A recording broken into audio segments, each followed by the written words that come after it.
A cordial greeting.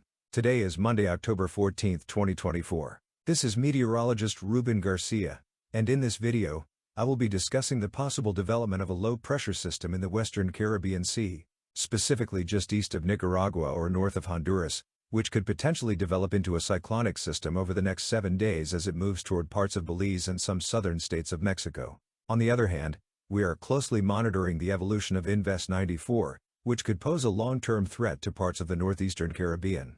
If you want to know more details about this disturbance, I invite you to check out a video I recorded earlier tonight. Let's now zoom in on the Western Caribbean. We can currently see some disorganized showers in the area, which is why the chances of development remain low. For example, in the latest tropical outlook, there is only a 20% chance of development over the next 7 days. Let's take a look at some model projections. We'll start with the American model, the GFS, which has consistently been developing a tropical cyclone just east of Nicaragua and Honduras. However, it's important to note that the GFS model often raises false alarms about cyclones developing late in the hurricane season, and in most cases, this cyclonic development does not occur. Regardless, as we can see in this image, a Central American gyre is expected to form over Central America and the Western Caribbean. The GFS model continues to project that a tropical depression or tropical storm could develop just north of Honduras. This model then suggests that this weather system could move toward the Western Pacific, where we might also see the development of another tropical cyclone.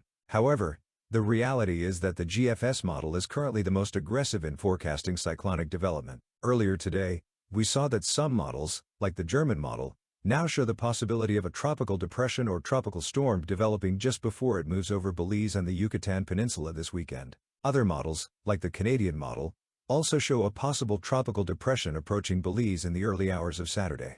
This is why the National Hurricane Center has marked this area with a 20% chance of development. Meanwhile, within the ensemble of the American model, only a few members develop a tropical storm or hurricane. We see different scenarios, from a more southern track over Honduras, which would prevent cyclonic development, to a slightly more northern track that could result in better conditions for cyclonic development.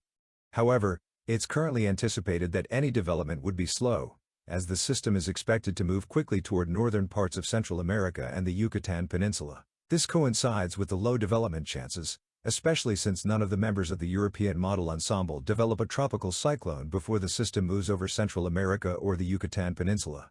In the worst-case scenario, shown by the GFS model, there could be wind gusts between 50 and 60 km per hour, affecting coastal areas of northern Honduras, some coastal areas of Belize, and southern Quintana Roo. However, these winds are not expected to cause major problems. Although we will be carefully monitoring the evolution of this potential low-pressure system, for now, the forecasted wind gusts are not a concern as they are unlikely to cause significant issues. However, we are paying attention to the rainfall accumulations that may occur in parts of Central America and southern Mexico, including northern and northeastern Nicaragua, Honduras, Belize, northern Guatemala, Quintana Roo, and further west in some states like Veracruz, Chiapas, Tabasco, and Campeche.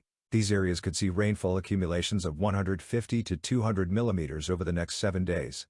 Of course, these are the projections from the GFS model, which forecasts cyclonic development. However, for instance, the European model, regardless of whether we see a tropical cyclone develop, shows significant rainfall accumulations across parts of Nicaragua, Honduras, northern Guatemala, Belize, and southern Quintana Roo, with between 100 and 175 millimeters of rain expected over the next 5 days. Additionally, further west, it shows some showers with 75 to 150 millimeters of rain in parts of southern Veracruz, Tabasco, and Campeche.